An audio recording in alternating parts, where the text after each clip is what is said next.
Hello students, welcome to my YouTube channel SP Sundar's coaching classes ज्ञान की बातें। तो आज इस वीडियो लेक्चर में हम लोग inside our earth chapter number 2 geography का पढ़ेंगे। ठीक है, ज्योग्राफी क्लास 7 का a few basic words of the chapter. इस चैप्टर का कुछ बेसिक वर्ड है, उसको हम लोग देखेंगे।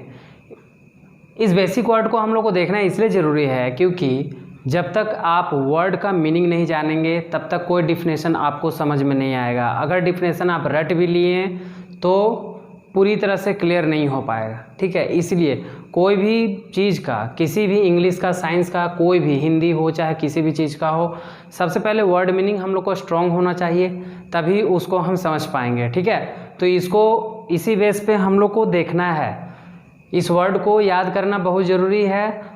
इसके बाद जब हम अपना ये नोट्स लिखवा करके उसको बारीकी से जब समझाना स्टार्ट करेंगे तो आप लोग को ठीक तरीके से समझ में आएगा। ठीक है, तो चलिए आते हैं।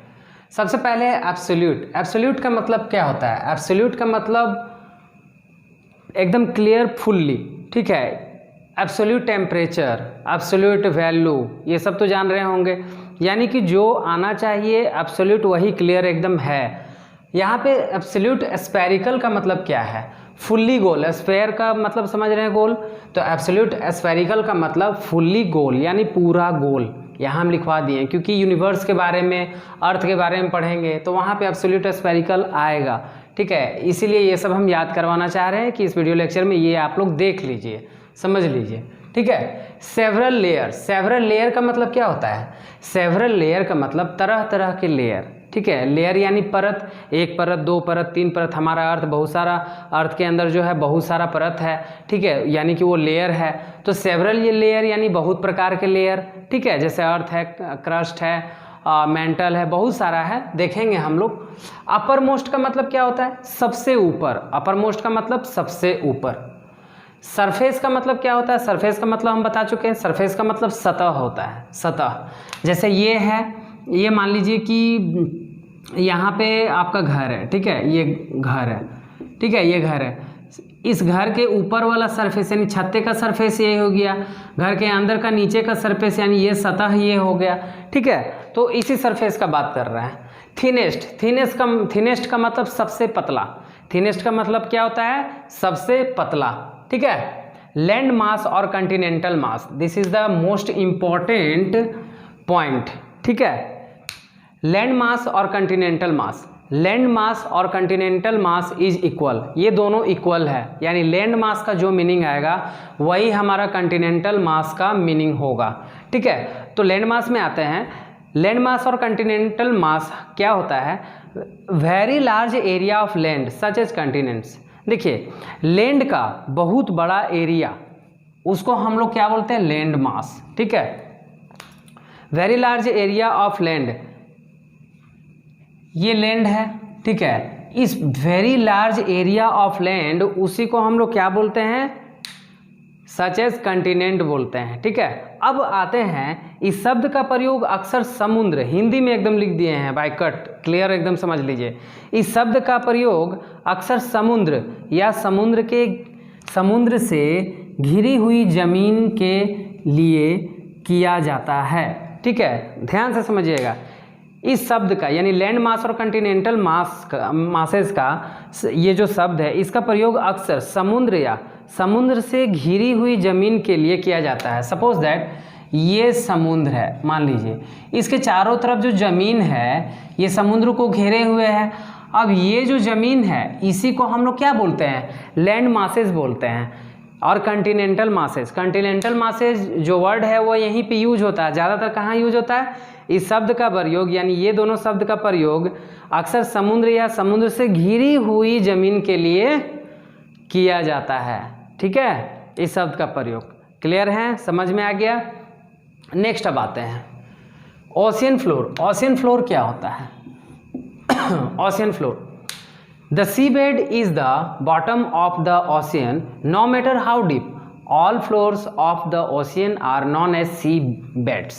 ठीक है, ओशियन फ्लोर देखिए, जैसे मान लीजिए कि सी है, सी में अगर मान लीजिए कि इतना गहराई है, इतना डीप है कि उसमें मान लीजिए कि कोई बड़ा सा पत्थर, यानी कि मान लीजिए कि 100 kg का पत्थर अगर फेंक दे तो क्या होगा, वो धीरे धीरे धीरे धीरे नीचे जाएगा। ऐसा थोड़ी एकदम पाताल में चला जाएगा, ऐसा तो कुछ नहीं। कहीं तो उसका लैंड होगा, कहीं तो उसका सतह होगा, ठीक है, जहाँ पे वो जा कर के रुकेगा, जहाँ पे मिट्टी वगैरह, सैंड वगैरह, रॉक वगैरह होगा, वहाँ जा कर के रुकेगा। ये पत्थर जो हम 100 kg का नीचे डालें, ठीक है, तो जहाँ पे जा कर के रुकेगा, यहाँ पे ये नहीं बोला नो मैटर हाउ डीप, कोई मैटर नहीं करता वो कितना डीप है। तो ये मान लीजिए समुद्र है, ठीक है, ये समुद्र है, यहाँ से हम पत्थर फेंकें, ये समुद्र के नीचे में ये सतह में जा कर के लगा, यहाँ पे सतह में लगा। अब ये वाला क्या है, ये हमारा क्या है, ये हमारा सीबेड होगा, इसी को हम लोग सीबेड बोलते हैं।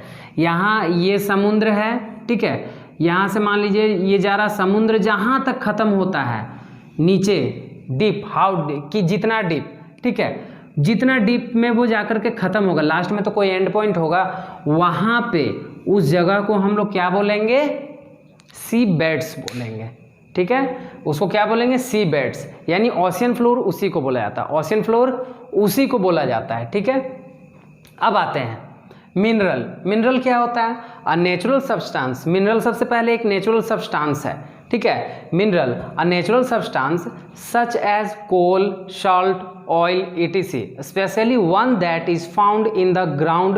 Some minerals are also present in food and drink, very important for good health. अब देखिए मिनरल क्या होता है, देखिए मिनरल दो प्रकार के होता है, हम तो बताए थे ना, एक ज़मीन के अंदर से जो चीज़ निकलता है, जैसे कोल हो गया, सॉल्ट हो गया, ऑयल हो गया, ये सब मिनरल है।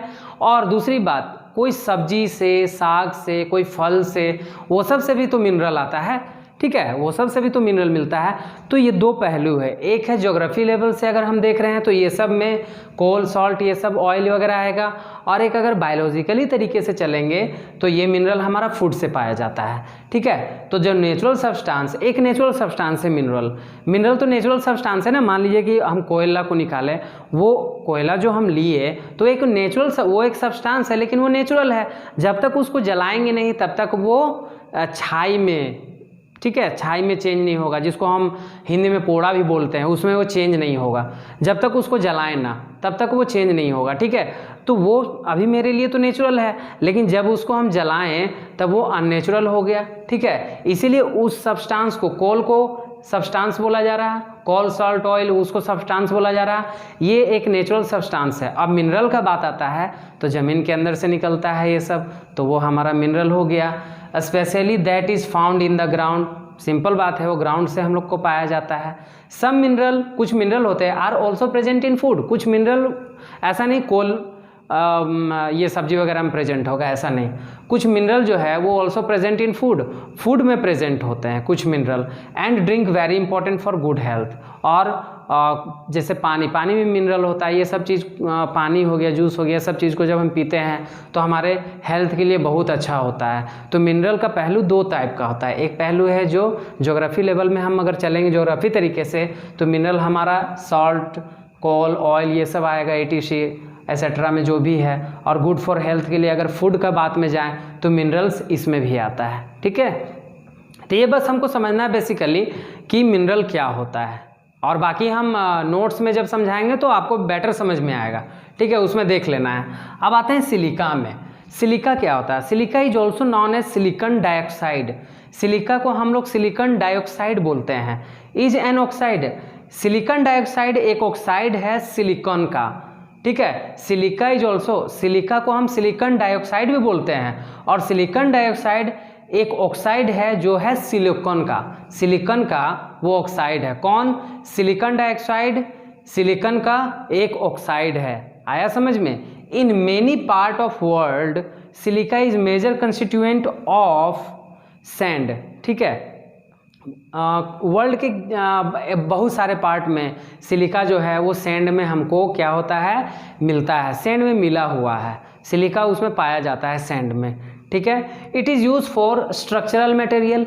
अब सिलिका को किसके लिए यूज किया जाता है, यानी सिलिकॉन डाइऑक्साइड को किस चीज़ के लिए यूज किया जाता है, स्ट्रक्चरल मटेरियल को बनाने के लिए। यानी कि मान लीजिए कोई यूटेंसिल है, हम ग्लास लाएं, ग्लास तो पहले वो सीट होगा, उसके बाद वो जब चेंज होगा तो चेंज हुआ होगा तभी तो वो ग्लास बना होगा, एक सीट से वो ग्लास में फॉर्म किया होगा, ठीक है, वो फॉर्म किया होगा एक शीट से ग्लास में, तो क्या हो गया वो स्ट्रक्चरल मटेरियल वो हुआ ना, है तो वो शीट मटेरियल, लेकिन जब चेंज हो गया तो क्या हो गया, ग्लास बन गया। जब ग्लास बन गया तो उसको हम बोल सकते हैं ना वो एक स्ट्रक्चरल मटेरियल है, यानी कोई भी स्ट्रक्चर में हम उसको क्या कर सकते हैं, फॉर्म कर सकते हैं, ठीक है, चेंज कर सकते हैं। स्ट्रक्चरल मटेरियल एंड कंपोनेंट, अब सिलिका जो है स्ट्रक्चरल मटेरियल है and component in the food, अब फूड में भी सिलिका प्रेजेंट होता है, ठीक है, कंपोनेंट इन द फूड।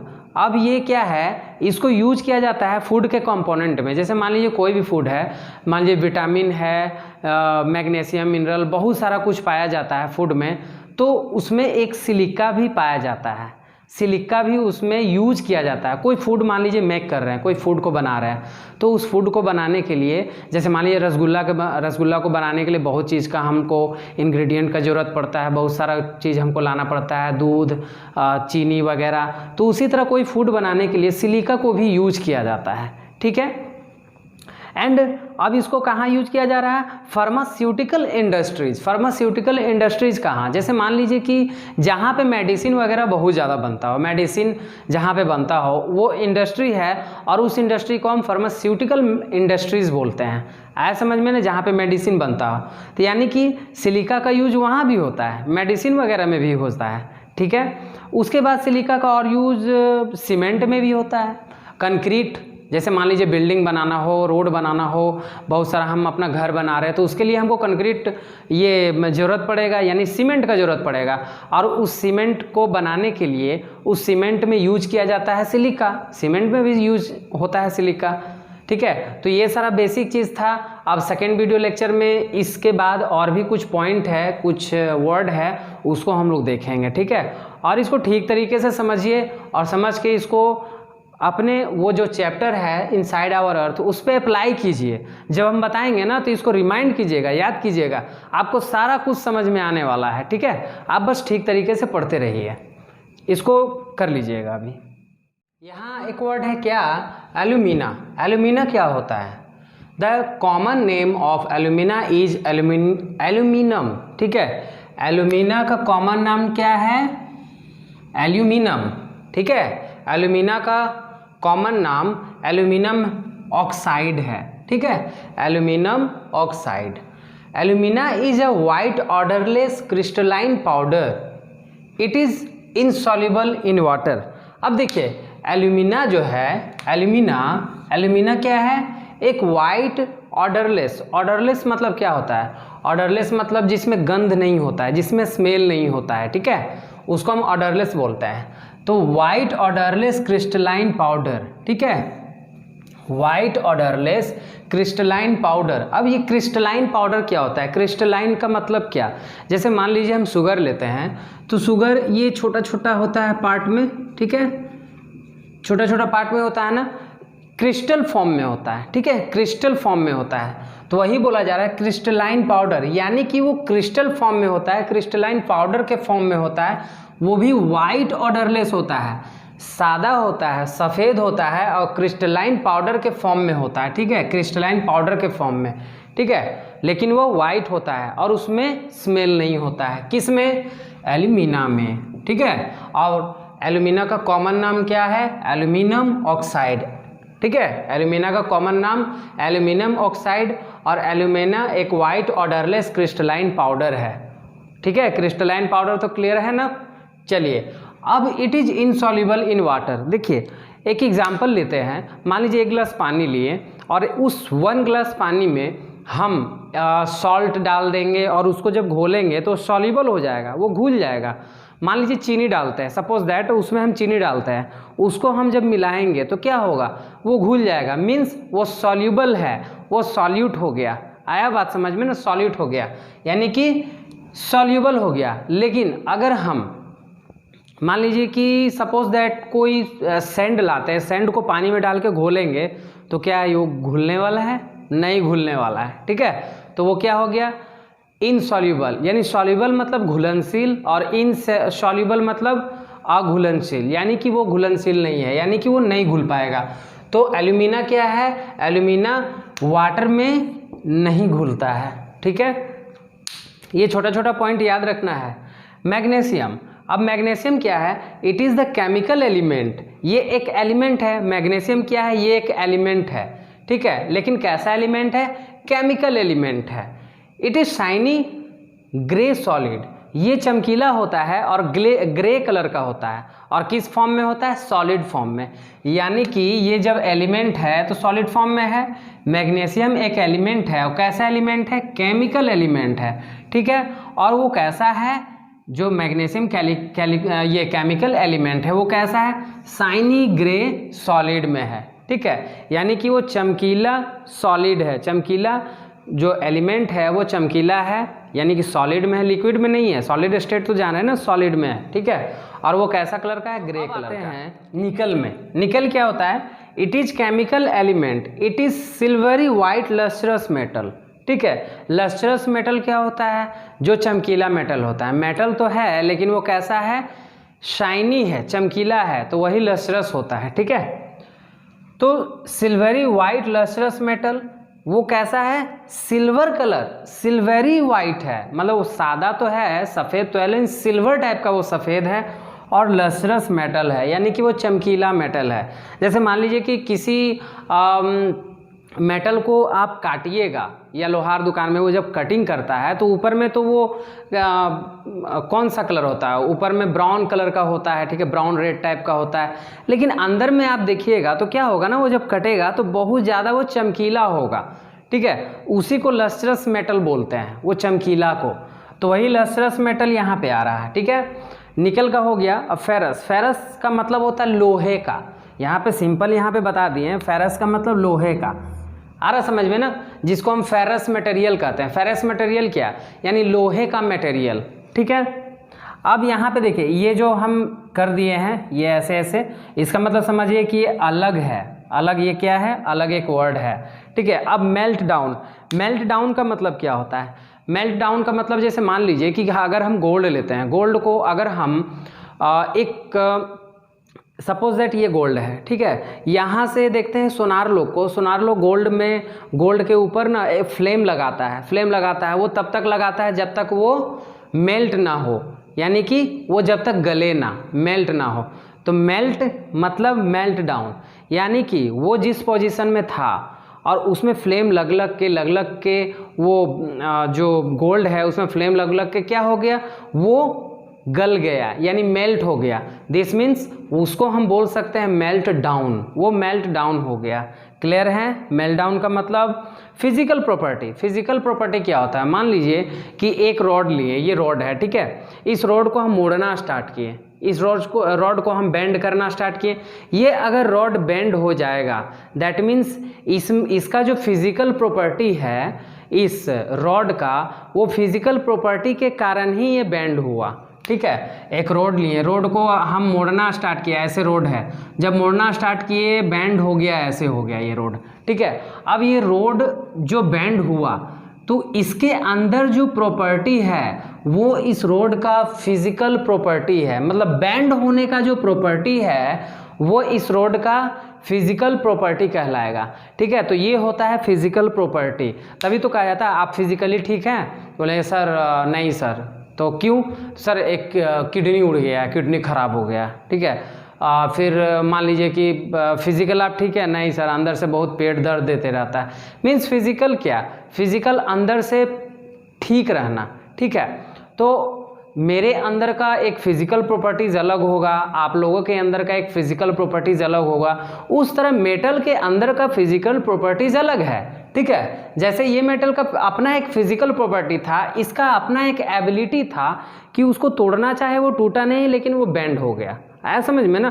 कुछ कुछ रॉड का अपना एक फिजिकल प्रॉपर्टी होता है, मोड़ते मोड़ते बेंड होते होते वो लास्ट में टूट जाएगा, तो उसका एक अपना फिजिकल प्रॉपर्टी है। और केमिकल प्रॉपर्टी आप समझ रहे, मान लीजिए कि आप सपोज दैट आप दूध लाएं, दूध ला करके उसमें उस मिल्क में आप क्या किए कि वो जो नींबू, ठीक है, उस नींबू को काट करके उसमें डाले, वो नींबू जब कट करके उसमें गया तो क्या हो गया ना कि उसका जो रस को डाले, यानी कि वो उसमें क्या है, वो साइट्रिक एसिड है, ठीक है। वो जाएगा उस मिल्क में जा करके क्या करेगा, केमिकल रिएक्शन करेगा, ठीक है। केमिकल रिएक्शन करके वो क्या करेगा ना, दूध को फाड़ देगा। इसका मतलब क्या, दूध का फटना उसी से होता है, ठीक है। वो जो उसका जूस निकला, किसका, नींबू का जो जूस निकला वो उसमें गया, ठीक है, दूध में। अब दूध को क्या किया, रिएक्टेंट कर दिया, मतलब रिएक्ट कर दिया सबको, जिसके कारण दूध फट गया।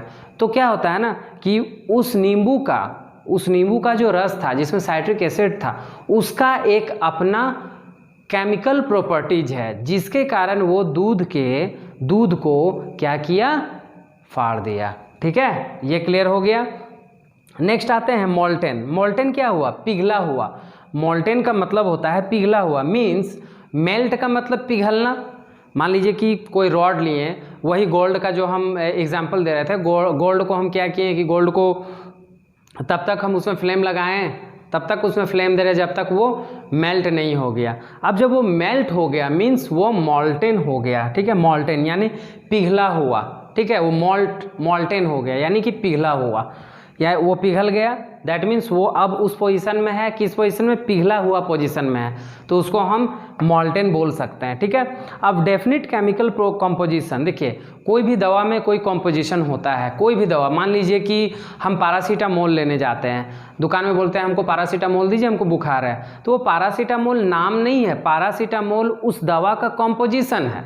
उस दवा का तो नाम अलग अलग आता है, ठीक है, उस दवा का नाम अलग अलग आता है, लेकिन पैरासीटामोल एक कॉम्पोजिशन है उस दवा का, ठीक है। कॉम्पोजिशन मीन्स कोई भी ऐसा सामान, कोई भी ऐसा मैटर जिसमें क्या हुआ कि जो मिल करके बना है, उसमें क्या क्या है, क्या उसमें कंसिस्ट है, क्या उसमें मौजूद है, उसी चीज़ को जो पार्टिकुलर नाम ले करके 1 2 3 4 करके अगर हम लिखना स्टार्ट करें, दैट मीन्स वो उस चीज़ का कॉम्पोजिशन हो जाएगा।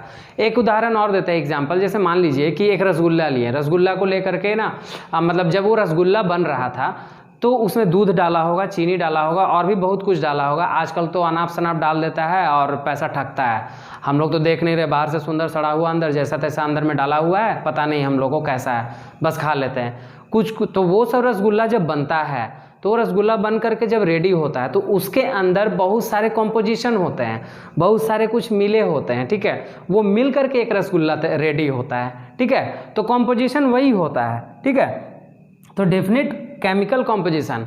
अब डेफिनेट केमिकल कॉम्पोजिशन क्या होता है, जैसे मान लीजिए कि एक दवा का ही लेते हैं, मेडिसिन का, उसमें एक मान लीजिए कि अगर एक कॉम्पोजिशन डाला जा रहा है उस दवा में, जैसे पैरासीटामोल ही डाला जा रहा है, ठीक है, तो वो कॉम्पोजिशन एक डेफिनेट रेशियो में होना चाहिए, ठीक है। अगर वो डेफिनेट रेशियो में नहीं होगा तो क्या होगा, वो हमको रिएक्शन कर सकता है। मान लीजिए कि 2:1 के फॉर्म में, 2:1 के रेशियो में अगर मान लीजिए कि वो दवा के अंदर में वो कॉम्पोजिशन को हमको डालना है और वो ना डाल करके हम 10:2 का रेशियो में डाल दे, तो क्या होगा, वो जब हम खाएंगे तो हमको तो प्रॉब्लम करेगा, प्रॉब्लम तुरंत क्रिएट कर देगा, रिएक्शन हो जाएगा।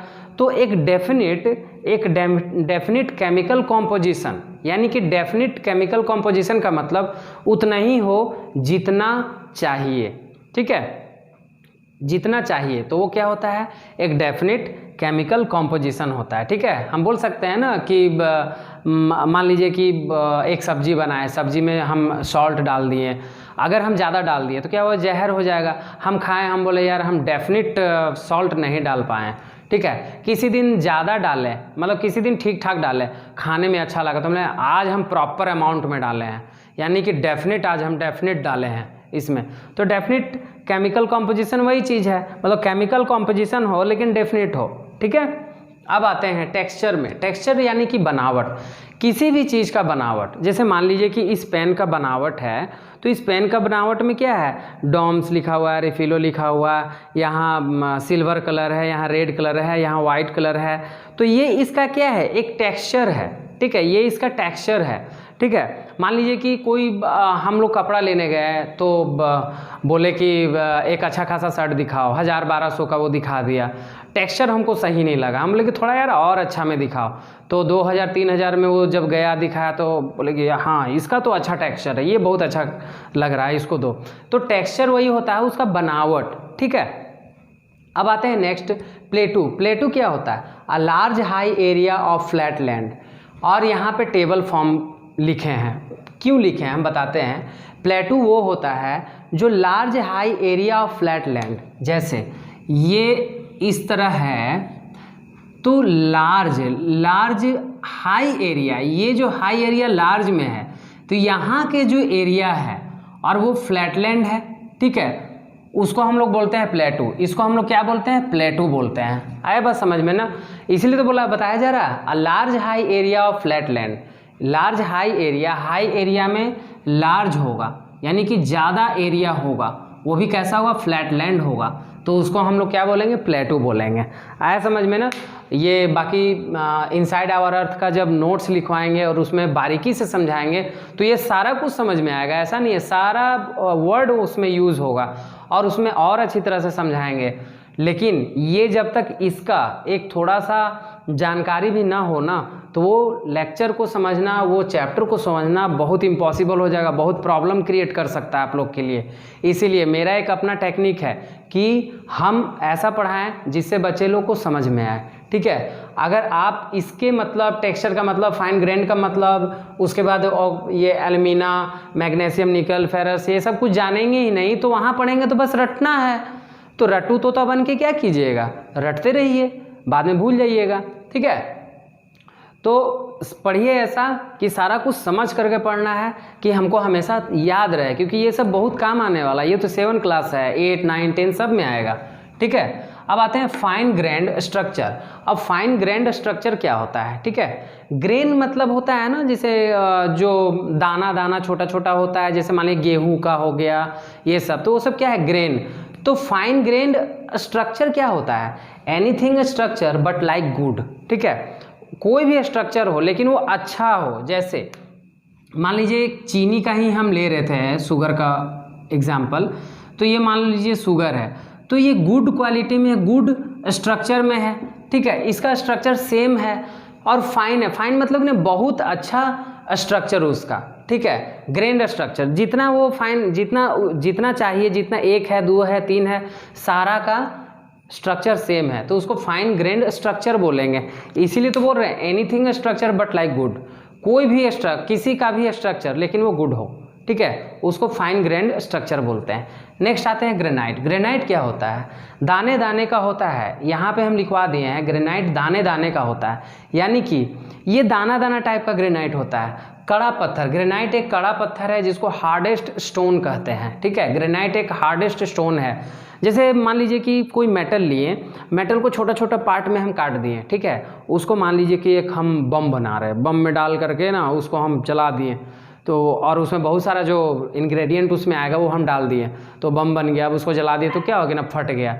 फटा तो वो छोटा छोटा पार्टिकल हम लोग के शरीर में घुस तो जाएगा ना, लगेगा बस तुरंत वो पिंच करेगा, सब जगह घुस जाएगा, ठीक है। तो क्या होता है ना कि वही हार्डेस्ट, अगर हार्डेस्ट स्टोन है ग्रेनाइट, तो एक इतना ही हार्डेस्ट स्टोन होता है ना कि इसका हम बम भी बनाए ना तो ये मतलब ज़्यादा मतलब उसमें अच्छा काम करेगा, मीन्स उसमें अच्छा काम करेगा।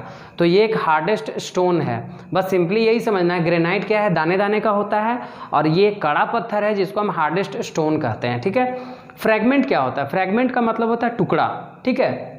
फ्रैगमेंट का होता है मतलब क्या, टुकड़ा, ये बस जानना है। कंप्रेस्ड का मतलब क्या होता है, दबने योग्य।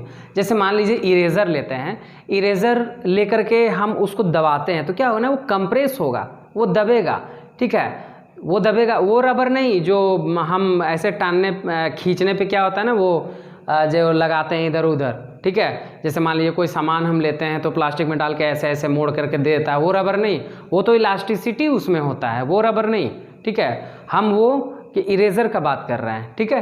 तो इरेजर में क्या होता है ना, वो दबने योग्य होता है, कंप्रेस्ड होता है वो। कंप्रेस्ड का मतलब दबने योग्य, ठीक है। वो ठीक दबेगा फिर उसी पोजीशन में आ जाएगा, फिर दबेगा उसी पोजीशन में आ जाएगा, ठीक है।